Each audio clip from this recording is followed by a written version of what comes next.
नमस्कार, मैं नित्यानंद। तो आज जिस अनुभूति के बारे में जानेंगे उसका नाम है बारिश। विवाह का प्रथम एनिवर्सरी पत्नी को प्रॉमिस किए थे पूरी जाके महाप्रभु जी का दर्शन कराएंगे। इसीलिए ऑफिस से हाफ डे करके जगन्नाथ जी के दर्शन के लिए बाइक से निकल गए भुवनेश्वर के ओल्ड टाउन से सुदीप और उनके पत्नी सोनाली। पुरी में पहुंचने के बाद जगन्नाथ जी के दर्शन करके समुद्र के पास समय अतिवाहित किए थे।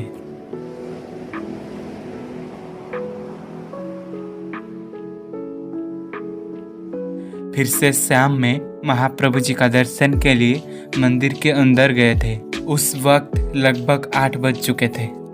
नवकलेवर का प्रथम 2 दिन बीत चुके थे, इसीलिए मंदिर शाम में थोड़ा ज़्यादा भीड़ था। बहुत कष्ट से चतुर्धा मूर्ति को दर्शन करके मंदिर से बाहर निकलने का वक्त रात के 10 बज चुके थे। बाहर कुछ खा के घर लौट जाएंगे ये विचार किए उभय दंपति।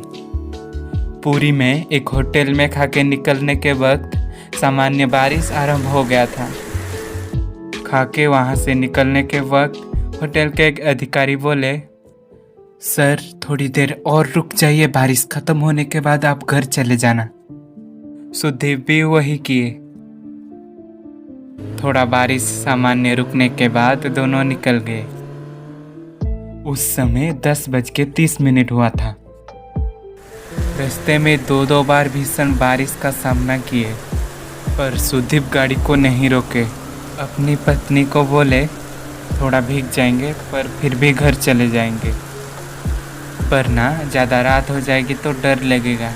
वैसे में बारिश के कारण रास्ते में गाड़ियों की जाना आना कम हो चुका है, इसीलिए ज़्यादा जोर से ना होते हुए भी 50 स्पीड में गाड़ी चला रहे थे सुदीप।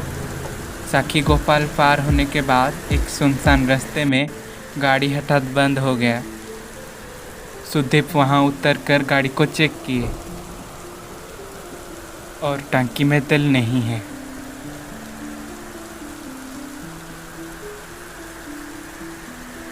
उस समय 11:15 बजे थे।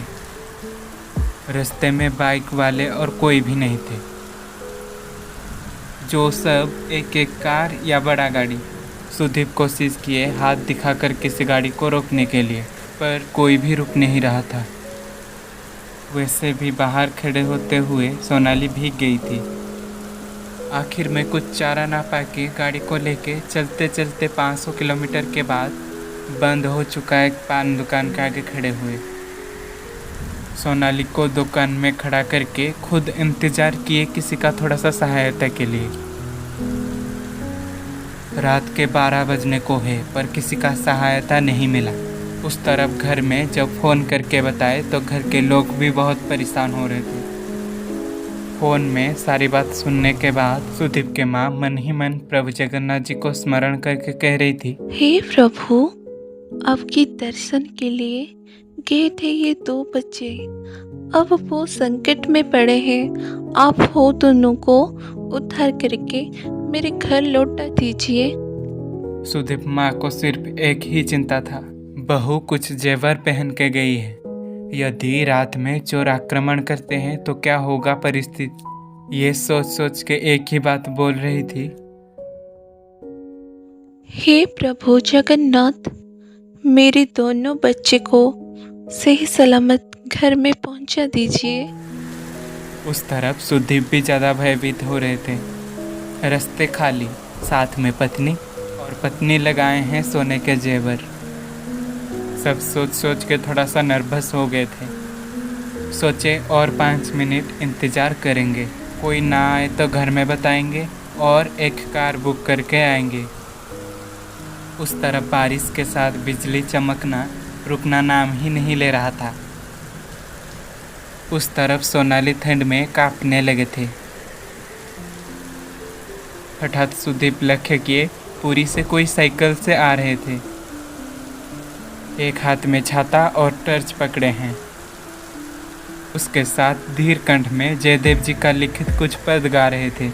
सीता कमल कुछ मंडल है, सुदीप वही गाने को स्पष्ट सुन पा रहे थे और पास आने के वक्त सुदीप वही साइकिल आरोही को बिजली के आलोक से देख पा रहे थे। श्यामल वर्ण का आदमी, उम्र लगभग 55 से 60 की होगी। बस इतने में ही बारिश के ठंड में साइकिल चलाते चलाते आ रहे थे। साइकिल आरोही जन सुदीप के नज़दीक आने पर पूछे, क्या हुआ साहब, आप किसी का इंतज़ार कर रहे हैं क्या? कुछ समस्या है क्या? सुदीप बोले, गाड़ी में पेट्रोल ख़त्म हो चुका है, इंतज़ार कर रहे थे, कोई थोड़ा सा मदद कर दे तो पेट्रोल टंकी तक चले जाते। ये बात सुन के साइकिल आरोही जन उत्तर दिए, ये बात है, ठीक है, आप थोड़ा सा रुकिए, बनमाली होते हुए आप फिर परेशानी में पड़ेंगे। सुदीप उनके बातों से जान पाए कि उनका नाम बनमाली था। बनमाली उतरकर आगे लटकाया हुआ पेट्रोल बोतल का निकाल कर बोले, ये लीजिए, गाड़ी में डाल दीजिए। सुदीप बोले, आप पेट्रोल कहाँ ले जा रहे थे? बनमाली बोले, वो गांव के पास मैं बैंगन का खेती करता हूँ, सुबह जनरेटर चलाना था तो इसीलिए तेल लेके जा रहा था। सुदीप कुछ संदेह ना करके तेल ले गए और गाड़ी में डालने के बाद और पॉकेट में 500 रुपये निकाल के बनमाली जी को दिए, किंतु बनमाली वो पैसा लेने से साफ साफ मना कर दिए। वो बोले, ये क्या बात हुई भला? समस्या के समय में मैं आपकी मदद किया तो क्या मैं आपसे पैसा लूं?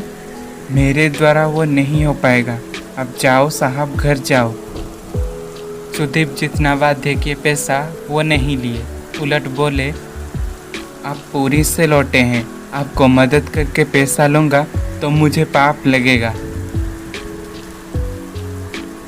आप और कभी मेरे बैंगन के खेत में मेरे लिए कुछ अच्छा लेके आना।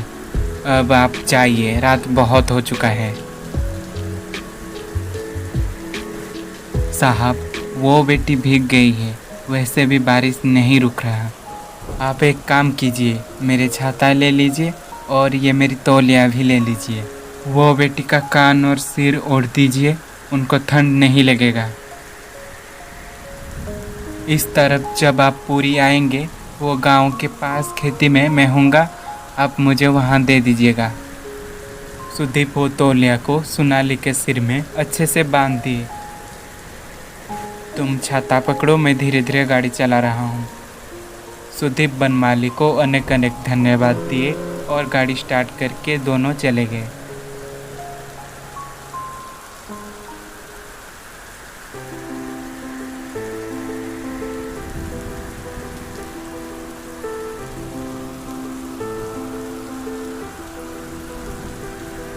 वहाँ से विदाई लेके सुदीप पेट्रोल टंकी के पास पहुँचे और पेट्रोल डाल के लगभग 2 बजे घर पहुँचे।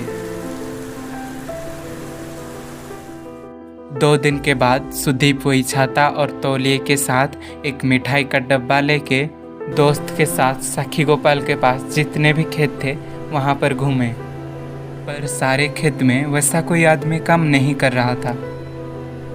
सुदीप वही छाता और तौलिया लेके सबको दिखा दिखा कर पूछ रहे थे, पर सब मना कर रहे थे और बोले, बनमाली नाम का किसी को भी हम नहीं जानते। यहाँ पर हमारे दादा परदादा के अमल से खेती कर रहे हैं, पर यह आसपास में ऐसे कोई आदमी नहीं है। शायद आपको वो नटखट भगवान मदद करके गया है, उसका सामान को संभाल के रखो साहब। उसका मदद किसी को मिलता है, बोलिए? आप बहुत भाग्यवान हैं। उस तरफ सुदीप भी मन ही मन में सोच रहे थे, सच में क्या वो मदद करने के लिए ऐसे ही आते हैं?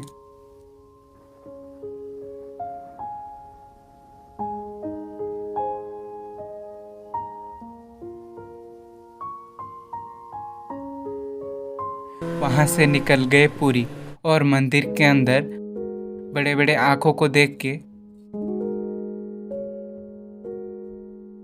महाबाहु, आप होते हुए डर किसको है? मैं निर्बोध आपको पहचान नहीं पाया। प्रभु, मैं ऋणी हो गया आपके सामने।